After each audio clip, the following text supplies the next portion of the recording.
Phone आया।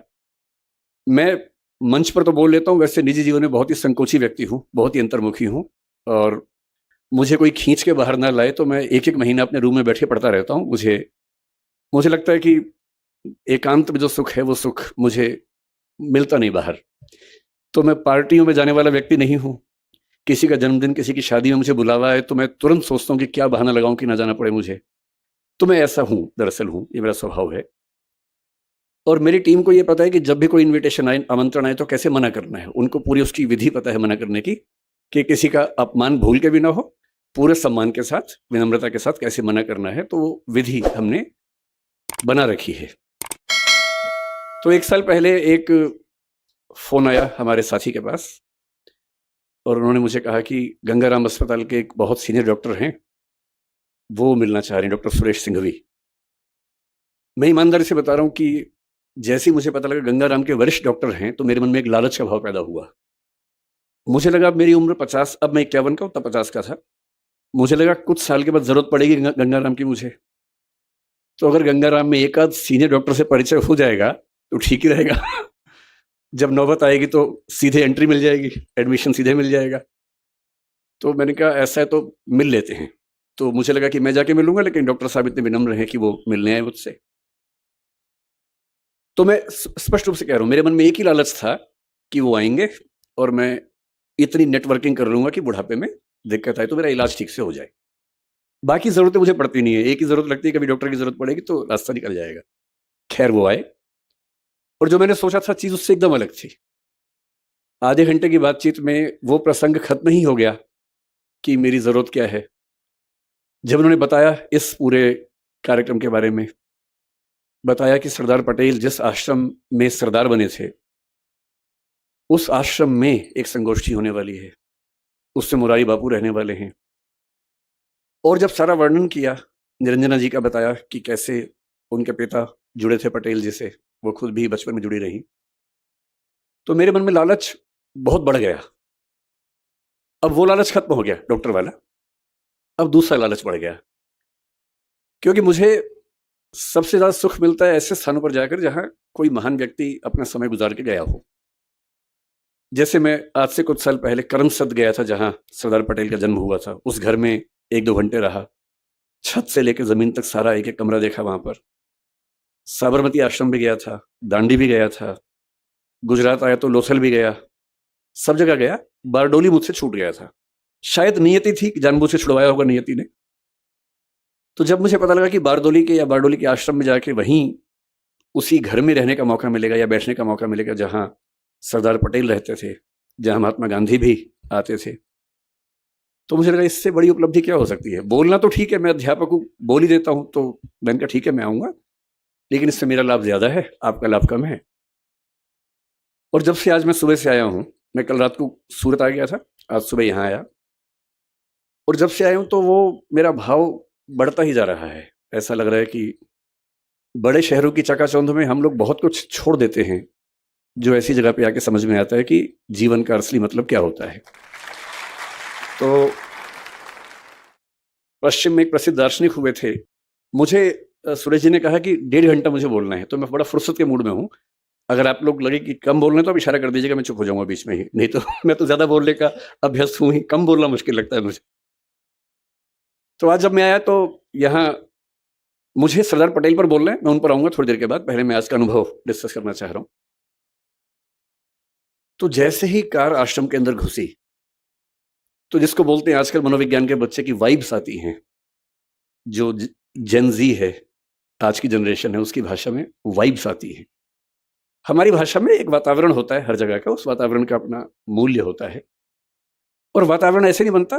बहुत सारे अच्छे लोग जब एक साथ रहेंगे, तो वहाँ माहौल बनता है। उसको हम वातावरण कहें, वाइब्स कहें, वाइब्रेशंस कहें, जो भी कहें, वो हर किसी को समझ में आता है। तो जैसे ही मैं उस स्कूल के अंदर घुसा, मुझे लगा कि ये कुछ तो अलग है। पहले मुझे लगा कि क्योंकि मैं दिल्ली से आया हूँ और दिल्ली में दीपावली के 1-2 महीने बाद तक जो मौसम रहता है, आपको पता है कि पॉल्यूशन बहुत ज़्यादा वहाँ पर होता है, सांस लेना अपने आप में एक चैलेंज होता है वहाँ पर। तो मुझे लगा शायद यहाँ हवा साफ सुथरी है और क्योंकि मैं दिल्ली से आया हूँ, इसलिए मुझे बहुत ज़्यादा अंतर महसूस हो रहा है। पर मामला सिर्फ बाहर की हवा का नहीं, अंदर की हवा का भी है। और दिल्ली में जो लोग हैं उनके बाहर के साथ साथ अंदर की हवा भी खराब हो जाती है। एक शायर ने दिल्ली के बारे में बड़ा अच्छा लिखा है, जो मैं हर दीपावली के बाद अपने घर में सुनाता रहता हूँ सबको। चेहरे पे सारे शहर के गर्द और मलाल है। गर्द का मतलब है धूल, मिट्टी, और मलाल मतलब दुख, पीड़ा, वेदना, बेचैनी, परेशानी।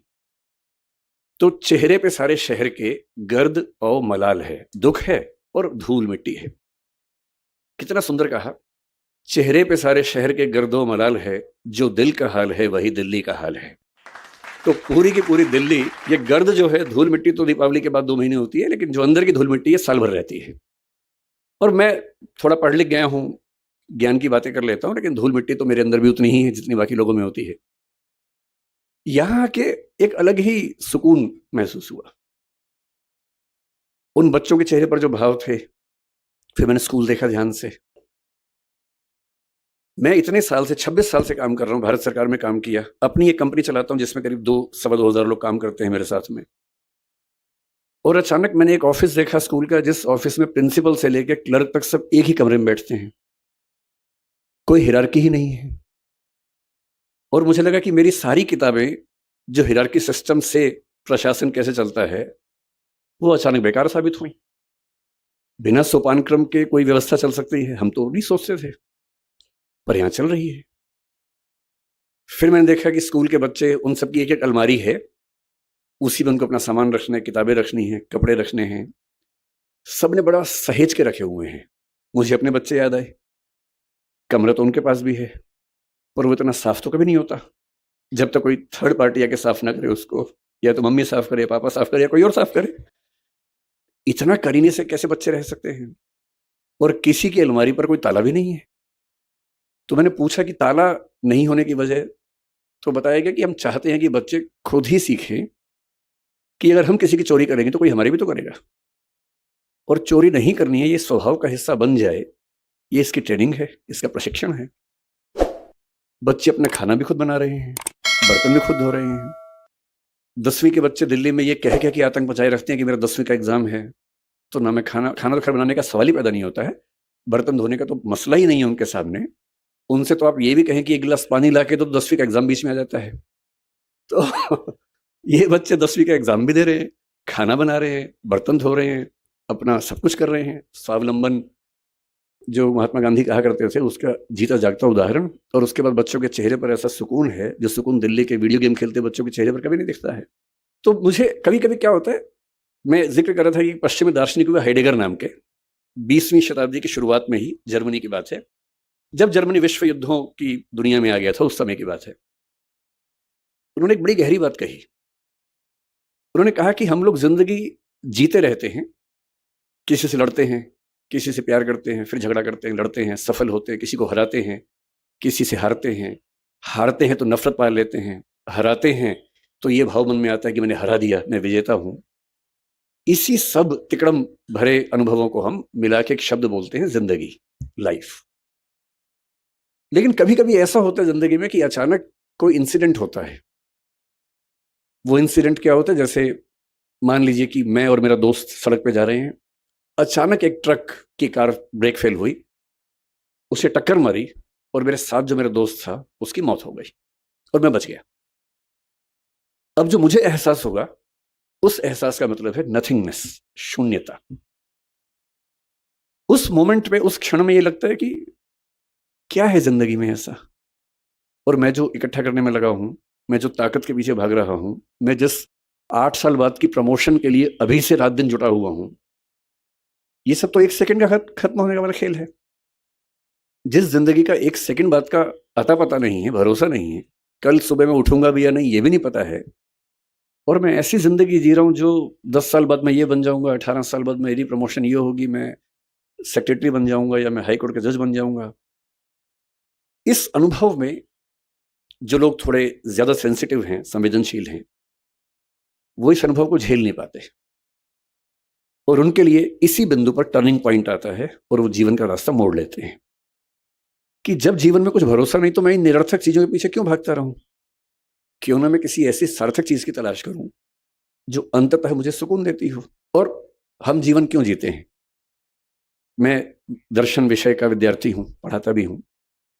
भारत के, दुनिया के सब दार्शनिकों को पढ़ने पढ़ाने की प्रक्रिया में मैंने पाया कि अंततः सभी के मन में एक ही बात है, अलग अलग शब्दों से कहते हैं, और वो ये है कि जीवन का अंत इसी बात में है कि मुझे सुकून मिले, मुझे आनंद मिले, मुझे सुख मिले। और सारे भौतिक सुखों के बाद, देश की राजधानी की सारी ताकत को देखने समझने के बाद, अगर उससे ज्यादा सुकून बारडोली के आश्रम में है, तो इसका मतलब है कि जीवन का सही अर्थ तो यहाँ की खुलेगा, वहां तो नहीं खुलेगा। तो मैं बहुत कृतज्ञ हूँ सिंघवी साहब का, डॉक्टर साहब का। कहाँ के डॉक्टर साहब? हाँ, डॉक्टर साहब आपका बहुत कृतज्ञ हूँ कि आपने, अब मैं आपसे कोई काम नहीं बोलूंगा कि मुझे इलाज करवा दीजिए, वो मैं कभी नहीं बोलूंगा। वो तो मेरा शुरुआती लालच था जो मैंने आपको बताया भी नहीं अब तक, पर मन में था। और मुझे लगता है कि सच बोल देने से मुक्ति रहती है, झूठ बोलने में बड़ी दिक्कतें हैं, सच बोल देने से आदमी मुक्त रहता है। तो मेरा शुरुआती आपसे जो संवाद था वो लालच की बदौलत था, अब तो हम अच्छे दोस्त हो गए। तो मैं कृतज्ञ हूँ कि आपने मुझे यहाँ बुलाया और इतने सुंदर संसार के बीच में आने का मौका दिया। मैंने जब स्कूल को देखा, मुझे लगा कि टैगोर, महात्मा गांधी और पटेल जैसे एक हो गए हूँ। टैगोर के शांति निकेतन में जो सबसे सुंदर कॉन्सेप्ट मैंने देखा कि क्लासरूम के अंदर पढ़ाई नहीं करनी है, पेड़ के नीचे बैठना है, खुले में बैठना है, प्रकृति में बैठ के पढ़ना है। मैंने देखा कि यहाँ क्लासरूम में चेयर्स है ही नहीं, केवल छोटे से स्टूल है, वो उठाना है और पेड़ के नीचे चले जाना है, और जहां मन करे वहां बैठ के पढ़ना है। क्यों एक चार दीवारी के अंदर बैठ के ही हम पढ़ाई करेंगे? महात्मा गांधी ने एक बहुत अच्छा विचार दिया था बुनियादी तालीम का, बुनियादी शिक्षा का, जो स्वावलंबन में जोर देता है, स्किल्स की ट्रेनिंग पर जोर देता है, मातृभाषा में शिक्षा पर जोर देता है। और मैंने पाया कि वो सारे के सारे सिद्धांत इस स्कूल के अंदर ठीक वैसे ही चल रहे हैं। और सरदार पटेल का तो आशीर्वाद आश्रम को मिला ही है, तो उनके प्रति तो कृतज्ञ होना वैसे भी बनता है।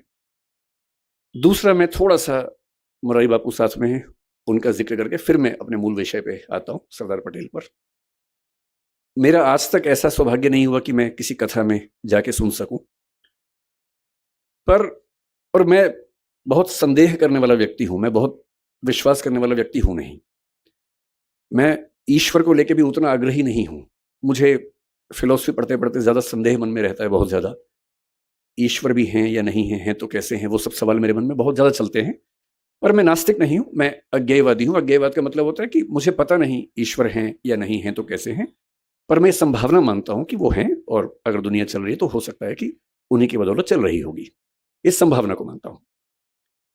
मैं ये भी महसूस करता रहा हूं कि जो संत का एक सुंदर अर्थ होता है, मैं संत कबीर का बहुत सम्मान करता हूं। मैंने कबीरदास को अच्छे से पढ़ने का प्रयास किया है और बहुत प्रेरित होता हूं उनसे, उनकी बातों से सीखता हूं। संत रैदास को मैंने अच्छे से पढ़ने का प्रयास किया, कई बार किया। तो मैं अक्सर सोचता हूं कि संत का मतलब क्या होता है। तो एक बार एक किताब में मुझे बड़ी सुंदर बात मिली। एक उम्र तक मेरा थोड़ा सा लेफ्टिस्ट आइडियोलॉजी की तरफ काफी झुका हुआ था, तो मुझे धर्म, संत, इन सब से लगभग अरुचि सी थी। नफरत तो नहीं कहूंगा, पर अरुचि जैसा भाव रहता था। मेरे पेरेंट्स भी परेशान थे क्योंकि मैं कुछ अतिवाद के रास्ते पर उस समय चलता था। मुझे लगता था कि संत वो लोग हैं जो दुनिया के संघर्षों को छोड़ के भाग गए हैं। अरे भाई, मैं बुद्ध को पढ़ता था, महावीर, वर्धमान महावीर को पढ़ता था। मुझे लगता था कि क्यों ऐसा करते हो भाई? सब लोग स्ट्रगल कर रहे हैं, रोजी रोटी का संकट सबके सामने है, सबके बच्चे हैं, उनकी शादी होगी नहीं होगी, करियर होगा नहीं होगा, इतना इतना स्ट्रगल है। उस स्ट्रगल से हम तटस्थ हो जाएं, ये मुक्ति कैसे हो सकती है? फिर एक बार मेरे हाथ में किताब लग गई, क्योंकि मुझे किताब पढ़ने का शौक है और मेरे सबसे अच्छे दोस्त अगर कोई हैं तो किताबें ही हैं।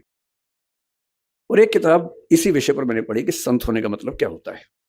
तो उसमें बड़ी सुंदर एक व्याख्या थी कि संत वो नहीं है जो दुनिया की मुख्य धारा से भाग गया है। संत वो है जो जानता है कि अगर वो मुख्य धारा में उतर गया तो शायद सबको हरा देगा, पर वो उतरने से पहले ही जानता है कि सबसे जीत के भी कुछ हासिल नहीं होगा। और इसी बात को कुछ और लोगों ने दूसरी भाषा में कहा, the most interesting thing about the rat race is that even if you win you are still a rat.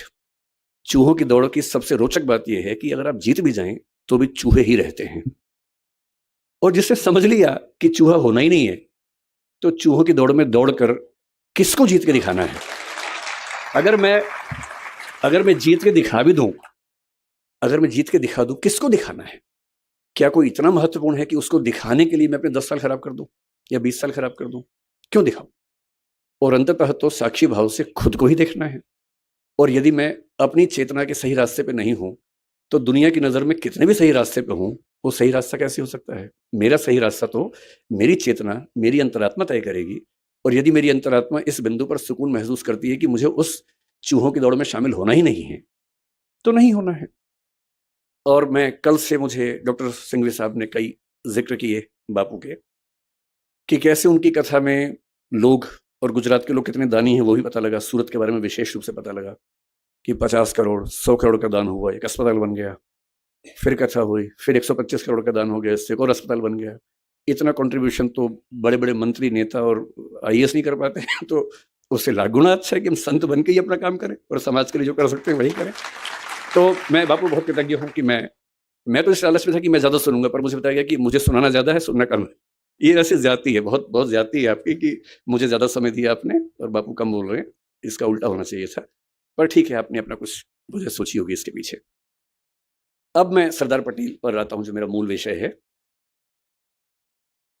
Sardar Patel के बारे में आजकल जब लोग बोलते हैं तो एक अजीब-सा भाव बहुत प्रचलित हो गया है कि जब तक हम महात्मा गांधी और नेहरू जी की 4 बुराइयाँ ना कर दें, लोग वो सोचते हैं कि पटेल की तारीफ़ हो नहीं पाई ठीक से। तो मैं उस तरह का आदमी नहीं हूँ, मैं पहले स्पष्ट कर रहा हूँ। आप अगर ये उम्मीद कर रहे हैं कि मैं गांधी जी को 4 लाइनें सुनाऊँगा और नेहरू जी के बारे में 4 गलत बातें बोलूँगा, मैं ऐसा नहीं करूँगा। मेरा मानना है कि एक बहुत बड़ी लड़ाई एक व्यक्ति नहीं लड़ता है, एक टीम लड़ती है। और टीम में हर व्यक्ति का अपना चरित्र होता है, अपना व्यक्तित्व होता है, अपनी भूमिका होती है।